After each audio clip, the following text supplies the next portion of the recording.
Pasti nggak asing kalau dengar kata gerak. Menurut kalian sendiri gerak itu apa sih sejauh yang sudah kalian pelajari?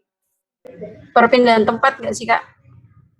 Lebih tepatnya gerak itu adalah perubahan posisi atau kedudukan. Biasanya kalau misalkan sebenarnya saya seperti ini aja itu sudah yang dinamakan gerak. Gerak tangan saya dari posisi seperti ini berubah menjadi seperti ini. Itu juga yang dinamakan gerak. Terus kalau misalkan dengar pada pengantar gerak, terus apa bedanya dengan perpindahan? Kalau perpindahan itu besar, kalau perpindahan itu besar perubahannya. Jadi kalau gerak itu adalah perubahan posisi tayangan saya dari seperti ini ke arah ini. Tapi kalau perpindahan itu besar, perubahannya ini berapa gitu. Paham ya dari sini ya tentang gerak. Nah, yang akan kita bahas adalah gerak lurus. Nah, di gerak lurus ini pasti udah nggak asing lagi kalau kita juga akan belajar dibagi menjadi gerak lurus ada dua, yaitu gerak lurus beraturan dan gerak lurus berubah beraturan.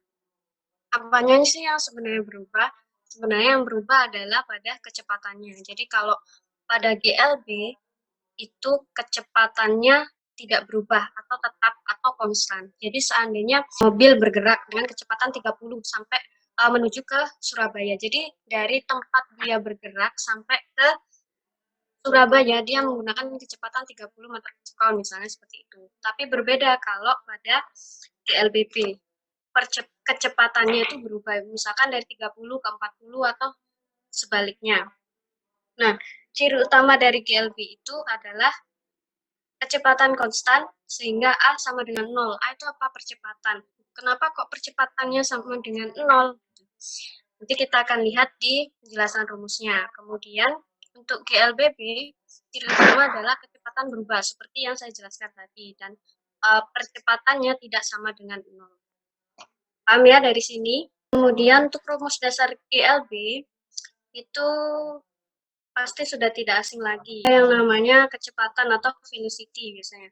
Velocity ini rumus dasarnya adalah V sama dengan delta X per delta T. Delta X itu apa? Delta X itu adalah perubahan jarak. Kalau misalkan T ini adalah waktu. Nah, delta X sendiri itu karena kita kan tadi bergerak ya. Terus kita itu kita bayangkan kita bergerak dari titik A ke titik B berarti ada jarak awal dan jarak akhir. Jadi delta X, X ini adalah jarak, bisa dirumuskan, misalkan X2 dikurangi X1, jadi X akhir dikurangi X awal, atau jarak akhir kurangi jarak awal. Kemudian dari rumus yang pertama ini, V, kita juga memperoleh bahwa delta X itu sama dengan V kali T. Ini merupakan rumus dasar dari gerak lurus beraturan. Nah, yang tadi kita akan bahas tentang percepatan. Kenapa kok tadi itu kecepatannya bisa sama dengan 0? Nah, kita tahu bahwa di sini rumusnya GLB itu adalah delta V per delta T. Nah, kita punya delta V misalkan GLB kan kecepatannya konstan. Kita punya kecepatan 30 meter per second. Berarti delta V-nya adalah V2 min V1. Nah, kita tahu bahwa V-nya itu adalah konstan. Jadi kita masukkan aja V2 sama dengan 30, V1 sama dengan 30. Jadi 30 min 30 per T. Misalkan T-nya 2. Jadi hasilnya adalah 0 per T. 0 per 2. Itu sama artinya dengan 0. Makanya hasilnya 0, percepatannya adalah 0 karena kecepatannya tetap. Itu untuk GLB. Saya dulu untuk GLB ini supaya saya bisa ingat, saya masih saja menggunakan ini, Kak. Biasanya rumus-rumus lainnya itu selain X itu biasanya juga dilambangkan dengan S. Jadi bisa saja jarak itu dilambangkan X, bisa juga dilambangkan S. Nah, saya mengambil jembatan keledai, biasanya sesuatu yang membuat saya bisa ingat tentang GLB ini apa sih? Saya masih menggunakan ini, Savitri. Jadi S sama dengan V kali T. Inilah yang membuat saya materi ini mungkin paling ingat saya karena ketika saya ingat Savitri pasti saya bisa ingat tentang GLB. Nah, jangan lupa kalau misalkan GLB ini satuannya adalah meter per sekon. Kalau kecepatannya. Kalau ditanya jaraknya berarti dia meter. Kalau ditanya waktunya ya pasti satuannya adalah sekon. Itu untuk GLB. Nah, kemudian untuk GLBB ini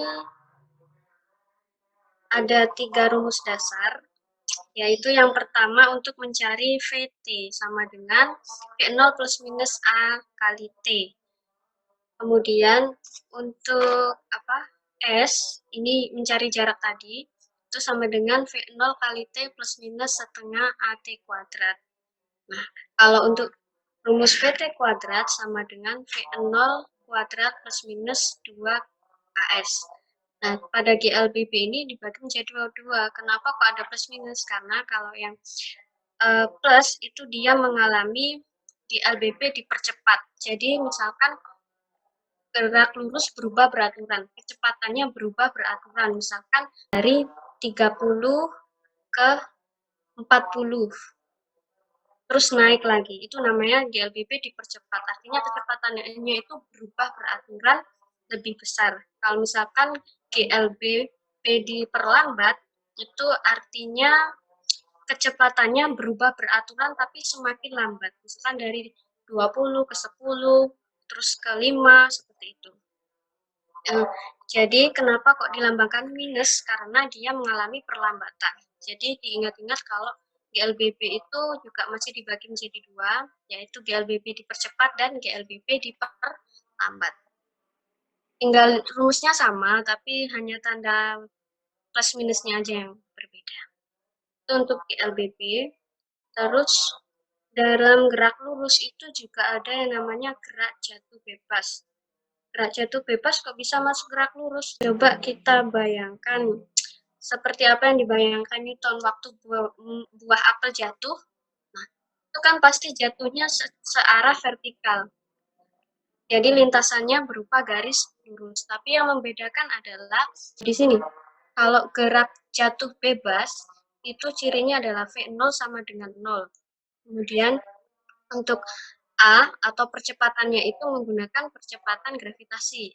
Sama dengan percepatan gravitasi yang besarnya itu 10 kalau misalkan kita memudahkan mengerjakan. Tapi yang biasanya juga 9,8 meter per sekon kuadrat. Biasanya juga menggunakan itu. Karena gerak jatuh bebas ini bekerja pada sumbu arah vertikal, pasti menghasilkan ketinggian. Jadi di sini jarak yang dari GLB kita asumsikan dia bekerja pada sumbu X, kalau di gerak jatuh bebas dia bekerja pada sumbu Y atau vertikal. Jadi dia menghasilkan ketinggian. Nah, kita tahu ketinggian itu biasanya dilambangkan dengan huruf H.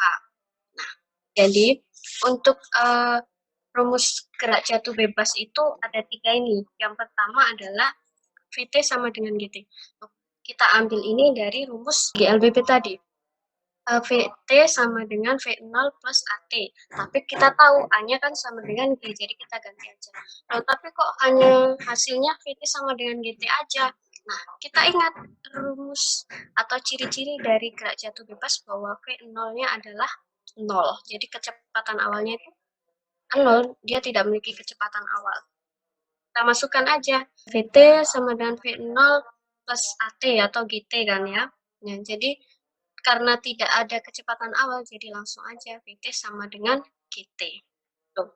Kemudian karena benda itu bergerak, maka dia juga memerlukan waktu untuk bergerak. Nah, rumusnya dari gerak jatuh bebas untuk T itu sama dengan akar 2H per G. Nah, ini dari mana, Kak? Nah, ini itu berangkat dari rumus yang sudah ada di gerak lurus berubah beraturan. Dari S ya, S sama dengan V0T plus setengah GT kuadrat. Nah, tapi kita di sini S-nya kita tahu kita ganti H. Kita substitusikan atau kita eliminasi sampai akhirnya nanti ketemu T sama dengan 2H per G. Kemudian untuk yang ketiga itu adalah VT kuadrat sama dengan 2GH. Ini sama karena V0-nya itu adalah 0, makanya langsung pada 2GH, sehingga kita peroleh VT sama dengan akar 2GH. Untuk selanjutnya, di gerak lurus itu juga ada gerak vertikal atas dan gerak vertikal bawah. Ini bedanya kalau dengan gerak jatuh bebas, kalau gerak vertikal atas dan vertikal bawah ini V0-nya itu ada nilainya. Jadi bukan 0 untuk gerak vertikal atas dan vertikal bawah. Kan biasanya kita bayangkan aja melempar bola, pasti kan kita punya kecepatan awal untuk melempar bola. Kemudian waktu kita melempar bola itu ke bawah, kita juga punya kecepatan awal agar bola itu bisa terlempar ke arah bawah. Jadi diingat-ingat kalau misalkan bedanya gerak jatuh bebas dan gerak vertikal atas dan bawah itu adalah pada V0-nya atau V awalnya. Kalau gerak jatuh bebas itu V0-nya adalah 0, tapi kalau gerak vertikal atas dan vertikal bawah itu tidak sama dengan 0. Tuh. Kemudian rumusnya sama dengan GLBB. Jadi ada VT sama dengan V0 plus minus GT. Kemudian H sama dengan V0T plus minus setengah GT kuadrat. Kemudian VT kuadrat sama dengan V0 kuadrat plus minus 2GH. Diingat karena ini bergerak pada sumbu vertikal, makanya S-nya diganti dengan H. Dan untuk gerak vertikal atas dan gerak vertikal bawah ini rumusnya sama, tapi kita perlu memahami kalau gerak vertikal atas itu menggunakan minus. Kalau gerak vertikal bawah itu menggunakan plus atau positif dan negatif. Kenapa demikian? Kan kita bekerja pada yang namanya gerak, apa ini? G ini apa tadi? Gravitasi. Gravitasi itu arahnya adalah ke pusat bumi. Jadi kalau misalkan benda bergerak ke bawah, itu artinya percepatannya sama atau searah dengan arah gravitasi. Kalau searah itu kan pasti tidak berlawanan, makanya tandanya plus. Tapi ketika gerak vertikal ke atas, ketika kita melempar bola ke atas, nah berarti kan ada arah yang berlawanan. Kita mendorong bola ke atas dengan kecepatan tertentu, sedangkan gravitasi ke bawah. Karena berlawanan inilah kita beri tanda untuk gravitasi ke atas itu bertanda negatif dalam operasi rumusnya untuk menghitung. Itu untuk gerak lurus. Jadi gerak lurus itu ada gerak lurus beraturan, gerak lurus berubah beraturan, kemudian juga ada gerak jatuh bebas, dan gerak vertikal atas dan bawah. Itu untuk gerak lurus. Oke, selanjutnya. Gerak selanjutnya adalah gerak parabola. Gerak parabola, kalau misalkan pengertian gamblangnya ya gerak suatu benda dengan lintasan yang berbentuk parabola.